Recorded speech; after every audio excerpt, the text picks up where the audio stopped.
Info for patient. अस्सलाम वालेकुम जी, मेरा नाम डॉक्टर महबूब आलम चिश्ती है। मैं जनरल और लेप्रोस्कोपिक सर्जन हूँ। एविसीना मेडिकल एंड डेंटल कॉलेज में एसोसिएट प्रोफेसर हूँ और मेरी शाम की प्रैक्टिस जो है वो लाहौर केयर हॉस्पिटल है 2:30 से 4 बजे तक और उमर हॉस्पिटल है 6 से 8 बजे तक। तो आज हम जिस टॉपिक पर बात करना चाह रहे हैं वो है post operative care. Post operative care का मतलब ये है कि ऑपरेशन किसी भी नौइयत का हो उसके बाद पेशेंट्स को कौन कौन सी एहतियातों की ज़रूरत होती है। जनरली आज जिस सर्जरी के रिलेटेड बात करेंगे वो जनरल सर्जरी ही है और जनरल सर्जरी के अलावा दूसरी स्पेशलिटीज़ भी हैं, न्यूरो सर्जरी है, कार्डियक सर्जरी है, ऑर्थोपेडिक सर्जरी है। उनकी जो डिफरेंट स्पेशलिटीज़ हैं उनके रिलेटेड जो केयर है वो डिफरेंट हो सकती है। जैसे सर्जन एडवाइस करेगा, प्राइमरी फिजिशियन एडवाइस करेगा, उसके मुताबिक पेशेंट्स ने वो करनी होती है। तो हम जिस टॉपिक पे बात करेंगे वो है कि जनरल सर्जरी के जो प्रोसीजर्स हैं, जिस तरह पित्ते का ऑपरेशन है, हर्निया का ऑपरेशन है, थायराइड का है, हेमराइड्स का है, फिशर, फिशुला, पैरोटिड ग्लैंड्स, इस तरह की जितनी भी सर्जरी हैं या पेट की आंत का कैंसर सर्जरी है, उसके रिलेटेड जो एक जनरल सी हदायत हैं उस पर हम बात करेंगे। क्योंकि बहुत सारे पेशेंट्स जो है वो बड़ी कन्फ्यूजन का शिकार होते हैं कि हमें मतलब खाने के मामले में ऑपरेशन के बाद क्या खाना चाहिए, कितना चलना चाहिए, क्या करना चाहिए और क्या नहीं करना चाहिए। तो इसको हम आज कोशिश करते हैं इसको थोड़ा सा कवर कर लें। अस्सलाम वालेकुम सर। वालेकुम अस्सलाम। सर, सर्जरी के बाद क्या करना चाहिए और क्या नहीं करना चाहिए? ये तो बड़ा एक जनरल सा मतलब काफ़ी वसी टॉपिक है। बेसिकली ये है कि चंद ऐसी चीज़ें जो प्रैक्टिकल मैंने देखी हैं पेशेंट्स में, यानी एक पेशेंट का फॉर एग्जांपल लेप्रोस्कोपिक कोलेस्टेक्टमी है, कैमरे का ऑपरेशन हुआ है पित्ते का, और वो घर चले गए। घर जाने के बाद उन्होंने जो कॉमन चीज़ें जो देखने में आती हैं कि मरीज़ लेटा है, तो वो कोई बहुत ज़्यादा इस तरह के लेटने की ज़रूरत नहीं होती। यानी अर्ली मोबिलाइजेशन जो होती है, जल्दी चलाना हॉस्पिटल के अंदर भी और बाद में भी पेशेंट ने चलना होता है। तो चलना फिरना, नॉर्मल एक्टिविटीज़ करना, डिपेंडिंग ऑन कि उसको पेन कितनी है, पेन फ्री है, कंफर्टेबल है, तो वो चल सकता है। अब इसमें बहुत सारे पेशेंट ये पूछते हैं जी कि हम सफ़र कर सकते हैं या नहीं, तो वो उसमें भी कंडीशन ऐसी ही है कि फ़र्ज़ करें अब बाइक है, बाइक पे अगर जाना है, कुछ पेशेंट्स हैं जिनके पास गाड़ी नहीं होती, तो उनको भी यही चीज़ मलूज़ खातर रखनी है कि वो अब बाइक पे सफ़र करेंगे तो कोई कुछ जगह कोई जर्क ना लगे, कोई खड्डा ना आ जाए, तो उनको पेन ज़्यादा होगी। ठीक है, तो वो डिपेंड करता है कि कितने कंफर्टेबल है। इस तरह गाड़ी का सफ़र है तो गाड़ी में आप लेट जाएं, थोड़ा सा नींद दराज होके, कंफर्टेबल होके। अगर एक सिटी से दूसरी सिटी में जाना है तो आप जा सकते हैं। और बहुत सारे पेशेंट्स जो है वो इस तरह पूछते हैं जी कि नहा सकते हैं या नहीं नहा सकते। तो हम जो जनरली एडवाइस करते हैं उसमें यह है कि जिस जगह पे इंसिजन दिया हुआ है, यानी काट दिया हुआ है, स्टिच लगे हुए हैं, ड्रेसिंग है, उस जगह को गीला ना करें तो बेहतर है। ठीक है, क्योंकि वूंड इन्फेक्शन जो है वो अगर वो वेट और ड्रेसिंग तो उसमें वूंड इन्फेक्शन होने के चांसेस बढ़ जाते हैं। तो हम ये एडवाइस करते हैं कि उस जगह को स्पेयर करके, यानी कोई टॉवल लपेट लें, कोई कपड़ा कवर कर लें, अगर पाँव का अंगूठा है छापर उस पर चढ़ा लें, मतलब ऐसी चीज़ हो जो पानी हो जिसको क्रॉस ना करे। और इसके अलावा जो एक जनरल बात जो बहुत ही कॉमन है, यानी पेशेंट डिस्चार्ज हो गया और उस वक्त यूजुअली ये होता है कि सर्जरी के बाद आपने पेशेंट को कहा जी आप, क्योंकि एनेस्थीसिया की मेडिसिन होती है, उसका इफेक्ट होता है, पेट की आंतें जो है वो चलने में थोड़ा सा टाइम लेती हैं। तो जैसे पेट हल्का होता है हम कहते हैं आप पानी शुरू कर दें, नीम ठोस चीज़ें शुरू कर दें। उसमें उनको एडवाइस हॉस्पिटल में दी जाती है, स्टाफ ने बता दिया, डॉक्टर साहब ने बता दिया जो ऑन ड्यूटी हैं। मरीज़ घर चला जाता है, 10 दिन बाद आता है तो पेशेंट कहता है जी मैंने रोटी नहीं खाई। उसके बाद वही क्यों नहीं खाई कि वो जी फ़लाँ ने मना किया, ये मेरे जो बच्चे हैं वो मुझे रोक रहे हैं। कुछ खुद कॉन्शियस होते हैं कि हमने ये तली हुई चीज़ें नहीं खानी। तो बेसिकली ये है कि ये पूरी एडवाइस जो है वो ले के मतलब अंडरस्टैंड करके फिर हॉस्पिटल से डिस्चार्ज होना चाहिए। और जो प्राइमरी फिजिशियन है उसका डिसीजन, जो उसकी जो से है, उसकी जो वर्ड्स हैं, उसको ज़्यादा मलूज़ खातर रखना चाहिए। तो उसमें पेशेंट जो है, अब एक और कॉमन जो चीज़ है वो ये है कि वो ड्रेसिंग जो हुई है, ठीक है, पेट का बड़ा इंसिजन है या छोटा है, तो उस ड्रेसिंग को कब चेंज करना है। तो हम जो पहले ड्रेसिंग एडवाइस करते हैं वो 2 दिन के बाद, यानी 48 आवर्स के बाद ड्रेसिंग हम उतार सकते हैं। और ड्रेसिंग ना भी हो तो ज़ख़म को खुला छोड़ा जा सकता है, लेकिन उसको कवर इसलिए करते हैं कि ज़रा ऊपर कपड़े हैं, पेन है, ठीक है, तो उसमें स्टिचेस जो हैं वो अनटेंगल ना हो, यानी वो उसमें फंस ना जाएँ, उसमें खिंचाव ना पड़े या खुदा न खासा कोई स्टिच निकल ना जाए, तो इसलिए ड्रेसिंग को। और उसके बाद ड्रेसिंग हमारी जो जनरली 2 तरह की होती है, यानी एक मी पोर ड्रेसिंग होती है, एक जनरल पायोडीन वाली होती है। तो मी पोर ड्रेसिंग जो है वो इस तरह की होती है जिसको दोबारा बार बार चेंज करना नहीं पड़ता। वो एक जैसे सनी प्लास्ट है उस तरह की एक ड्रेसिंग है, और उसको लगा दें और जब तक वो उतरती नहीं है, वो ख़राब नहीं होती, वेट नहीं होती, उसको चेंज ना करें तो कोई मजाक नहीं है। लेकिन वो डिपेंड करता है कि वूंड किस तरह के हैं या फिजिशियन की एडवाइस किस तरह की है। अब कुछ ज़ख़म ऐसे होते हैं जो इन्फेक्टेड हैं, लाइक अगर एशिया एक जगह पड़ा हुआ है, एब्सेस है, और उसको आपने ट्रेन किया हुआ है, तो उसकी ड्रेसिंग एक ख़ास प्रोटोकॉल होगा। हम कहते हैं जी हाइड्रोजन पेरोक्साइड, ऑक्सीफ्रीन, नॉर्मेसलाइन, जो भी डिफरेंट डिब्राइडमेंट के मटेरियल्स हैं, उससे पट्टी करें 2 टाइम, और उसके बाद फिर उसको आपने रेगुलर करते रहना है। तो ये अकॉर्डिंग टू एडवाइस है, ठीक है। होता यह है कि 1 हफ्ते बाद पेशेंट आया, और यूजुअली हम पेशेंट को बुलाते हैं कि 4th और 5th डे पे एक दफ़ा आए और आके जो वूंड दिखा दें, क्योंकि वो कॉमन एक टाइम है मिडवे कि उसमें वूंड इन्फेक्शन होने के चांसेस बहुत हाई होते हैं। तो स्पेशली डायबिटिक वाले पेशेंट्स या जिनकी फ़ैट ज़्यादा होती है या कॉम्प्लिकेटेड सर्जरी है, तो उसमें पेशेंट 1 वीक के बाद आते हैं तो वूंड इन्फेक्ट होता है या उसमें पासे इकट्ठी हुई होती है, क्योंकि उन्होंने प्रॉपर गाइडलाइन कुछ समझा नहीं होता, दरमियान में जो विज़िट है उसको मिस किया होता है, और घर में किसी ने देखा नहीं होता, तो इस तरह की फिर कॉम्प्लिकेशन जो है वो डेवलप होती है। मतलब डिस्कस करने का मकसद ये है कि जब आप हॉस्पिटल से निकलें, डिस्चार्ज हों, तो खाने के मतलब, ड्रेसिंग के मतलब सारी एडवाइस जो है वो प्रॉपर लेके और फिर जाना चाहिए। सर क्या दर्द, सोजन या तकलीफ़?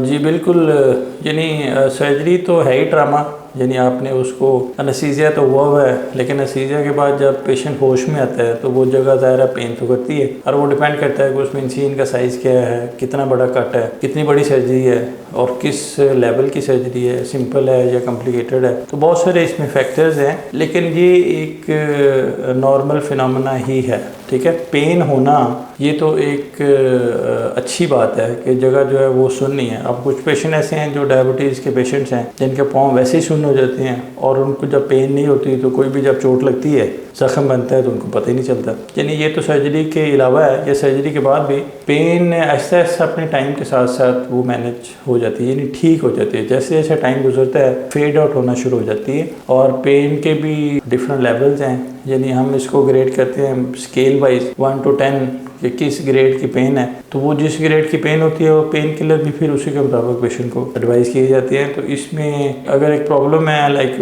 अपेंडिक्साइटिस हो गया या हर्निया का या पित्ते का, तो उसमें इस चीज़ से नहीं डरना चाहिए कि मुझे पेन होगी। मकसद सिर्फ ये है कि वो बीमारी जो है उसको ठीक होना चाहिए। सर पट्टियाँ या ड्रेसिंग कब हटानी चाहिए? तो हम पहली ड्रेसिंग एडवाइस करते हैं 48 आवर्स के बाद, और फिर अकॉर्डिंग टू सर्जरी ये डिसीजन होता है। यानी कुछ सर्जरी जो जिसको डर्टी सर्जरी कहते हैं, एब्सेस ड्रेनेज है या बेड सोर है, बड़े ज़ख़म हैं जो ख़राब हुए हैं, तो उनकी ड्रेसिंग तो हो सकता है हम कहें जी कि आप दिन में 2 दफ़ा करें, ठीक है। सुबह आप जिस तरह हेमराइड की सर्जरी है उसमें हम पानी में बिठाते हैं, पानी में उठा के फिर ड्रेसिंग होती है, फिर उसके बाद अंडरवेयर वगैरह पहनना होता है। तो ये डिपेंड करता है सर्जरी की टाइप क्या है, ठीक है, और सर्जरी किस नौइयत की सर्जरी है, उसके मुताबिक जो एडवाइस मिलेगी उसके मुताबिक फिर आपको ड्रेसिंग का मामला मैनेज करना चाहिए। सर पेन किलर का आपने जिक्र किया था, तो पेन किलर गुर्दों पे अफेक्ट करती है, तो जब आप देते हैं आप किस हिसाब से इसका गुर्दे भी सेव रहें, पेन का भी मैनेजमेंट हो जाए? पेन किलर का जो जिसको हम NSAIDs कहते हैं, non steroidal anti inflammatory drugs होती हैं, वो गुर्दे इफेक्ट करती हैं। लेकिन एक पेशेंट की सर्जरी हुई उसको 2-3 दिन के लिए पेन किलर देना या 5-7 डेज 2 to 3 वीक्स, तो उसमें इतनी जल्दी गुर्दे उस पर इफेक्ट नहीं करते। यानी वो पेशेंट्स जो रेगुलर पेन किलर्स खा रहे होते हैं, जो सर्जरी में एक कॉमन हमने कॉम्प्लिकेशन देखी है वो ये है कि अगर स्टमक अल्सर है या डुडेनम अल्सर है तो वो पेन किलर्स की वजह से वो अल्सर बनता है, और अल्सर अगर पहले से बना हुआ है तो ब्लीडिंग शुरू हो जाती है या वो फट जाता है। तो ये पेन किलर्स का साइड इफेक्ट इसी तरह गुर्दों पे भी आता है, गुर्दे फेल होना शुरू होते हैं। लेकिन लॉन्ग स्टैंडिंग जो पेन किलर्स हैं, यानी जिस तरह जॉइंट पेन्स के पेशेंट्स हैं, बैकिक के पेशेंट्स हैं, ठीक है, या अनकंट्रोल डायबिटीज़ है, हाइपरटेंशन है, ओल्ड एज है, कैंसर पेशेंट स्पेशली बहुत ज़्यादा पेनफुल कंडीशन होती है, तो उसमें ये चांसेस होते हैं। लेकिन वो long standing with in months and months जब वो पेन किलर्स खाएँ तो फिर गुर्दों पे उसका असर आता है। कुछ पेशेंट को आदत होती है कि वो कोई ना कोई पेन किलर थोड़ा सा भी मसला हो तो वो यूज़ करते हैं। इज़ इट गुड हैबिट और बैड? नहीं, इट्स वेरी बैड हैबिट। यानी बेसिकली जो एक टीचिंग भी है, शायद हमारे जो हमारा दीन है उसमें एक तालीमात की बात भी है कि जो स्पेशलिस्ट बंदा हो, यानी नॉट ओनली मेडिकल स्पेशलिस्ट, यानी एक बंदा ऐसा है जो मैकेनिक है, गाड़ी का स्पेशलिस्ट है, तो उसके मशवरे से ही गाड़ी को ठीक करना चाहिए। आप खुद ठीक करने बैठ जाएंगे तो शायद प्रॉब्लम होगी। तो इसी तरह सेल्फ मेडिकेशन जो है वो नहीं करनी चाहिए। सेल्फ मेडिकेशन में आप पेन किलर ले रहे हैं, कल को कोई और चीज़ आप उसको किसी ने कुछ भी कहा तो वो शुरू कर, तो उसका अपना एक साइड इफ़ेक्ट है। और हो सकता है आप सिर्फ पेन किलर ले रहे हैं, यानी असल प्रॉब्लम और है, इन्फेक्शन है, और सिर्फ पेन किलर तो उसको ठीक नहीं करेंगे। जब तक आप कंसर्न बंदे को नहीं दिखाएंगे वो मेडिसिन एडवाइस नहीं करेगा। हो सकता है एंटीबायोटिक उसके लिए ज़रूरी हो, और फिर एंटीबायोटिक के साथ पेन किलर की डोज कम हो जाती है। वो अगर हैवी पेन किलर्स ले रहे हैं और जो डिजीज़ है उसको ठीक तरह से डायग्नोज नहीं हुआ तो फिर उसके अपने नुकसान हैं। जिस तरह मैं पहले बात कर रहा था कि लॉन्ग स्टैंडिंग पेन किलर जो है वो फिर अपनी कॉम्प्लिकेशंस करते हैं। सर, क्या ऐसी दवाइयाँ हैं जिनसे परहेज़ करना चाहिए? बहुत सारी मेडिसिन है। जिस तरह हम सेल्फ मेडिकेशन की बात कर रहे हैं तो कुछ लोग कहते हैं जी मुझे नींद नहीं आ रही, तो वो एल्प और लेक्सोटनिल। हमारी सोसाइटी में या हमारे मुल्क में प्रॉब्लम क्या है कि हर चीज़ जो है ओवर द काउंटर मौजूद है। यानी किसी पेशेंट को मेरी प्रिस्क्रिप्शन की या किसी के प्रिस्क्रिप्शन की ज़रूरत नहीं है, वो जाएगा फार्मेसी में, वो कहेगा जी कि ये चीज़ है, ये उन्होंने निकाल के दे देनी है। तो लेकिन उसमें अब ट्रंकुलाइजर्स भी हैं, उसमें जो सेडेटिव्स भी हैं, उसमें ममनुआत हैं ड्रग्स, वो भी हैं। इवन मॉर्फिन, चलो वो तो शौकत खानम से ज़्यादा अवेलेबल होती है और प्रिस्क्रिप्शन पर मिलती है, लेकिन मेडिसिन उनको अवॉइड करना चाहिए। यानी डॉक्टर के मशवरे के मुताबिक जो भी एडवाइस मिलती है उस पर अमल करना चाहिए। This is sort of addiction. आप एक हेल्प लेंगे या लेक्सोटनिल तो फिर जब तक नींद नहीं आएगी उसको आप बढ़ाते जाएंगे। अब एक पेशेंट मेरे पास, मुझे याद है, ही वॉज टेकिंग ट्रामाल मैक्सिलन 50 इंजेक्शंस पर डे, ठीक है, और वो शुरू ऐसे ही हुआ कि दर्दें शुरू हुई, फिर उसके बाद उसने बढ़ाना शुरू कर दिया। तो वो बस उसकी बहुत सारी और कॉम्प्लिकेशन है, वो बात फिर दूसरी तरह निकल जाएगी। लेकिन ये इस तरह की नशा, जब एक नशा है तो नशा वैसे ही हराम है। तो ये जो स्पेशली नशे वाली टैबलेट्स हैं, ठीक है, जो इनको अवॉइड करना चाहिए। मतलब थोड़ी सी चीज़ पे एंटीबायोटिक लोग खुद लेना शुरू हो जाते हैं, तो एंटीबायोटिक्स को भी अवॉइड करना चाहिए। एंटीबायोटिक्स को अगर आप खुद लेंगे, हैबिट बना लेंगे, तो एक वक्त आएगा जब वो अच्छी एंटीबायोटिक भी आप पे असर नहीं कर रही होगी। यानी वो रेजिस्टेंस जिसको कहते हैं, रेजिस्टेंस डेवलप हो जाएगी। ऑगमेंटन आपको सूट नहीं करेगी, फिर आप नेस्कल पे और मॉक्सीगेट पे और उस पे जाएंगे, और फिर अगर ओरल नहीं कर रही तो फिर इंजेक्शन पे चले जाएंगे। तो इस तरह हर जो हैबिट है वो excess of everything is bad. Sir, एक पेशेंट एक दफ़ा उसने डॉक्टर से नुस्खा लिया और वो उस नुस्खे से ठीक हो गया, दोबारा फिर खुदा न खास्ता उसे कभी ज़रूरत पड़ी है तो उसे वो मेडिसिन याद होगी, डॉक्टर के पास जाने की बजाय वो कहेगा कि वही उसी को ही रिपीट कर लेता हूँ। सही है या गलत है? ये होता है कि कम होता है ऐसे कि दो बीमारियां और उसकी अलामात एक जैसी हो। शायद वो अपनी जगह किसी हद तक मरीज़ ठीक भी हो, अगर वो अच्छा पढ़ा लिखा अक्लमंद मरीज़ है तो वो समझ रहा होगा कि ये तो गला मेरा ख़राब हुआ था, डॉक्टर साहब ने ये दी थी तो अभी मैं ले लेता हूँ, तो विजिट भी बच गया, पैसे भी बच गए, ठीक है। लेकिन हो सकता है कि उस वक्त जब गया हो और डॉक्टर ने असेस किया हो तो उस वक्त अलामात और हों, यानी उस वक्त बुखार भी चल रहा था, ठीक है, उसकी सिविरिटी ज़्यादा होगी, ठीक है। तो अब कोई नई अलामत है या इसके अलावा कोई और अगर सिम्टम है तो ये जो बेसिकली ये डिसीजन ठीक नहीं है। सिंपल एक कॉल करके पूछ भी सकते हैं, ठीक है। अब तो ऑनलाइन कंसल्टेशन और मोबाइल हर बंदे के हाथ में है, तो कॉल करके पूछ लें डॉक्टर साहब, अगर डॉक्टर साहब से बात नहीं हो रही तो पीए से अपॉइंटमेंट ले लें और उसके बाद उसको कोऑर्डिनेट कर लें। तो इस तरह है। लेकिन इसका नुकसान क्या होता है कि जब आप यही समझ होते हैं कि जी वही चीज़ है, ठीक है, और वही चीज़ चलानी है, तो वो बेसिकली बीमारी जो है बढ़ जाती है। और बीमारी बढ़ने से फिर एक टाइम फर्स्ट करें ये अपेंडिसाइटिस ही है, तो अपेंडिस इन्फेक्शन हुई और पेशेंट नहीं विलिंग, और डॉक्टर साहब ने मेडिसिन दे दी, तो हो सकता है दूसरा जो अटैक हो वो उससे ज़्यादा सवेर हो। उस वक्त अगर वही दवाई यूज़ की गई है, ठीक है, तो शायद वो टाइम आए कि वो फट ही ना जाए, परफेक्ट ना हो जाए, तो वो उसकी फिर कॉम्प्लिकेशन है। तो हर जो सिम्टम है, हर जो बीमारी है या जो नई चीज़ है उसमें कंसल्ट करना चाहिए। सर्जरी के बाद पेशेंट का पहला फॉलोअप अपॉइंटमेंट कब शेड्यूल करना चाहिए? बेसिकली जनरल सर्जरी से रिलेटेड बात कर रहे हैं, लेकिन अगर आप कॉमन सर्जरी की बात करें तो कार्डियक सर्जरी का फॉलोअप और है, न्यूरो सर्जरी का और है, ऑर्थोपेडिक का और है, जनरल सर्जरी का और है, ये डिफरेंट है। हम जो करते हैं, अगर जिस तरह नीट क्लीन सर्जरी है उसका फॉलोअप और होगा, अगर डर्टी सर्जरी है उसका फॉलोअप और होगा। तो अगर नीट क्लीन सर्जरी है, जनरल सर्जरी का प्रोसीजर है, तो यूजुअली जो मैं फॉलोअप कराता हूँ, जो रिकमेंडेड है वो 4 और 5th डे, यानी उसमें जो वुंड इन्फेक्शन को देखने के लिए ड्रेसिंग चेंज होगी, मेडिसिन थोड़ी सी चेंज करनी है, ठीक है, और फिर उसके बाद हम टाइम देते हैं कि स्टिच आपने कब निकलवाने। तो ये अगर डर्टी वुंड है तो उसमें हो सकता है हम जल्दी करें, ठीक है। अगर वुंड इन्फेक्शन पहले चल रही है और आपके पास पेशेंट आया है तो उसको 1 हफ्ता बुलाएंगे तो वो तो कहीं का कहीं पहुंच जाएगा। तो वो बेसिकली डिजीज़ के मुताबिक है कि आपने कब आना है डॉक्टर के पास।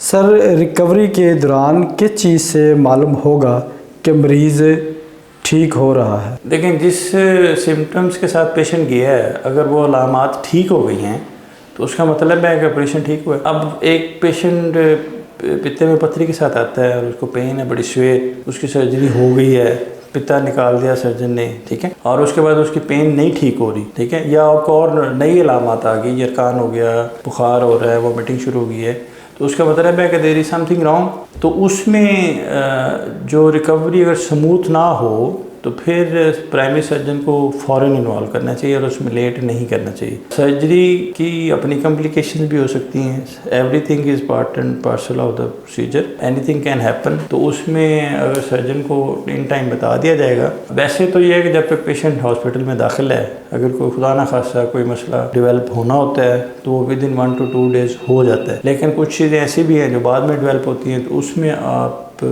को समझना चाहिए कि अगर चीज़ें नई पैदा हो रही हैं या पहली वाली ठीक नहीं हो रही तो कुछ प्रॉब्लम है, तो फिर उसमें फ़ौरन कंसल्ट करना चाहिए। सर, अगर ज़ख़म की जगह से लाली, सोजन या पानी निकले तो क्या करें? इसका मतलब यह है कि वो ज़ख़म ख़राब होना शुरू हो गया, ठीक है, और ज़ख़म ख़राब होने का जो मतलब है, अब इसमें एक बड़ी इंपॉर्टेंट चीज़ है जो सर्जरी के बाद के ज़ख़म को मैनेज कैसे करना। सर्जरी ठीक ठाक हो गई, पेशेंट घर चला गया और उसके बाद 4थे-5वें दिन वो आता है, ये जो आप अलामत बता रहे हैं, उसकी रेड होगी जगह, उसमें से पानी आ रहा है, इसका मतलब है कि वुंड इन्फेक्शन हो गई है, ठीक है। अब वुंड इन्फेक्शन का तल्लक तो बहुत सारी चीज़ों से है, यानी you can't blame only surgeon कि जी उसकी सर्जरी की वजह से जो बीमारी पेशेंट लेके आता है। अब अगर गॉल ब्लैडर परफोरेटेड है, यानी फटा हुआ है, या अपेंडिक्स फटी हुई है, तो उसमें वुंड इन्फेक्शन होने के चांसेस जो हैं वो 70-80% होते हैं।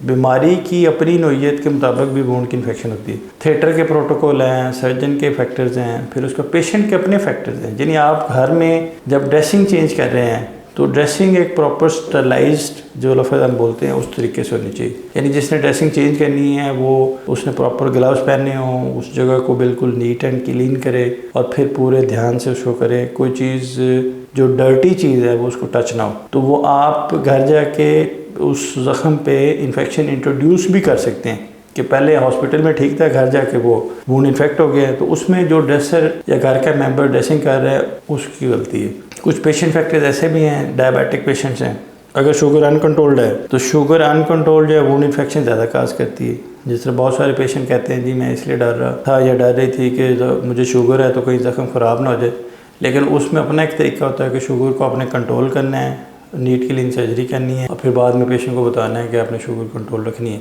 तो ये सारी चीज़ें मिल के वो ये वुंड इन्फेक्शन काज करती हैं और जब इस तरह की सिम्टम्स डेवलप हों तो फ़ौरन सर्जन से रब्ता करना चाहिए। पास का ये होता है कि एंटीबायोटिक चेंज करते हैं, उससे वो चीज़ें ठीक हो जाती हैं। वो एक आध स्टिच निकालना पड़ता है, थोड़ी सी वो पास इकट्ठी हो, ठीक है, तो उसमें आप स्टिच निकाल दें, ड्रेसिंग करें तो वो सेटल हो जाती है। ओरल मेडिसिन ले रहा है पेशेंट एंटीबायोटिक, उसको हम इंजेक्शन में चेंज कर सकते हैं, ठीक है। शुगर अनकंट्रोल्ड है तो उसको एडवाइस दी जा सकती है कि शुगर इस तरह कंट्रोल करें। और बहुत ज़्यादा प्रॉब्लम होती है, इवन हम पूरा बाज का पूरा वुंड खोलना पड़ जाता है या आधा वुंड खोल दिया, तो ये बहुत सारी उसकी तरीके हैं। इस सूरत में सर्जन को ही रब्ता करें ताकि उसको बेहतर अंदाज से मैनेज कर सके कि उसने करना क्या है। सर, अगर बुखार हो या गैर मामूली अलामात पैदा हों तो क्या करना चाहिए? चलना फिरना ये सबसे बड़ी इंपॉर्टेंट चीज़ है, ठीक है। अब ऐसे पेशेंट भी हैं जिन्होंने सिंपल अपेंडिक्स का ऑपरेशन कराया, ओबेसिटी बहुत ज़्यादा है, घर गए चले फिरे नहीं हैं, लेटे रहे, तो पाँव की जो शरीयानी है उसमें ब्लड जम गया, जिसको डीवीटी कहते हैं। और डीवीटी में बुखार एक अलामत है, और उसके बाद पेशेंट दाखिल हुआ डीवीटी के लिए, और उसके बाद वो डीवीटी का लोथड़ा कटा, टूटा, फेफड़े में गया और पेशेंट एक्सपायर हो गया। तो ये जो इमोबाइल होना यानी इमोबिलाइज होना, ना चलना फिरना, इसकी बहुत सी कॉम्प्लिकेशन है। जो कॉमन है वो डीवीटी है, यानी वेन का जमना, वेन में खून का जमना टांगों की वेन्स में, और दूसरा चेस्ट का खराब होना, छाती का खराब होना। लेटे रहने से चलेंगे फिरेंगे नहीं, लंग्स काम नहीं करेंगे, तो उसमें छाती ज़्यादा ख़राब हो जाती है, तो ये फीवर उसकी वजह से भी हो सकता है, ठीक है। फिर वुंड इन्फेक्शन भी फीवर कर सकती है। जो बीमारी पेशेंट जिसकी वजह से उसकी सर्जरी हुई है, अगर वो पेट के अंदर या किसी जगह पे अभी परसिस्ट कर रही है, उसकी वजह से भी फीवर हो सकता है। और फीवर इसके अलावा भी हो सकता है, सिंपल गला ख़राब, पेट ख़राब हो गया, मलेरिया हो गया, टाइफाइड हो गया, ये एडिशनल चीज़ें हैं। तो करना क्या है, करना राब्ता ही है, ठीक है। प्राइमरी फिजिशियन से राब्ता करना सबसे इम्पोर्टेंट है in case of any new thing which is developing after. इन मरीजों के लिए आपका पैगाम क्या है जो सर्जरी के मरीज होते हैं? पैगाम ये है कि बहुत ज़्यादा डरने की ज़रूरत नहीं है, और जो सर्जिकल डिजीज़ है उसका हाल तो ज़ाहिर है सर्जरी ही होगी, मेडिसिन से वो ठीक नहीं हो सकता। मेडिसिन से लिंगर ऑन करेंगे, अपेंडिसाइटिस को या गाल स्टोन्स को इन्फेक्शन होगी तो बार बार तंग करते रहेंगे, ठीक है। तो पेन से भी नहीं घबराना चाहिए। पेन मैनेज करने के बहुत सारे तरीके हैं, ओरल भी है, इंजेक्शंस भी हैं, वो ठीक हो जाती है। तो इसी चीज़ ये है कि जब पेशेंट हॉस्पिटल से डिस्चार्ज हो तो वो सारी हदायत को अच्छी तरह समझ ले, ठीक है, कि हमने पोस्ट ऑपरेटिवली कैसे चलना है। यानी जब तक स्टिच आउट ना हो जाए, पेशेंट मुकम्मल रिकवर ना हो जाए, उसके दरमियान में मिनिमम 8 से 10 दिन, 2 वीक्स ये पीरियड होता है।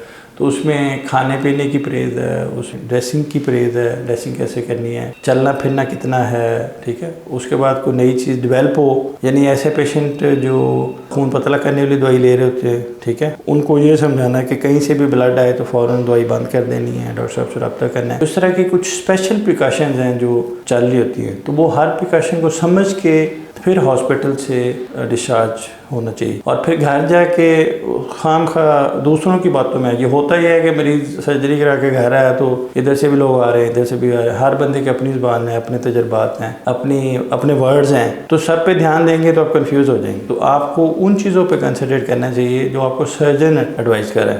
इवन नॉट ओनली स्टाफ, यानी जो नर्स है या मेडिकल ऑफिसर है, बाज़ का तो वो जूनियर होते हैं, वो भी कोई गलत कम्युनिकेशन दे देते हैं, तो सर्जन से एडवाइस लेनी चाहिए। और फिर लास्ट चीज़ है कि अगर उस पीरियड में, पोस्ट ऑपरेटिव पीरियड में, रिकवरी में वो अलामात परसिस्ट कर रही हैं या कोई नई चीज़ डेवलप हो रही है जो डिफरेंट है, यानी पित्ते के ऑपरेशन के बाद खुदा न खासा जरकान हो गया, तो उसके बहुत सी डेंजरस वजूहत भी हैं, ठीक है। तो इस तरह की चीज़ों को फ़ौरन मशवरा करना चाहिए, प्राइमरी फिजिशियन को फ़ौरन मिलना चाहिए, बजाय कि इधर उधर आप जाएं, टाइम वेस्ट करें। जो एडवाइस दी जाए कि आपने फ़लान दिन पे दिखाना है, उस पे ज़रूर आना चाहिए। और फिर उसके बाद जब स्टिचर को होल की या लास्ट विज़िट है, यूजुअली हम सर्जरी के बाद 2 विज़िट कराते, ज़्यादा 2 से 3 विज़िट हो जाएंगे, तो उसमें नहीं टाइम वेस्ट करना चाहिए, यानी वेट करना चाहिए। और लेम एक्सक्यूज़, यानी हर बंदे की कुछ होती हैं मजबूरियाँ, लेकिन उसको थोड़ा सा प्रायोरिटी पे मैनेज करना चाहिए। Thank you very much sir.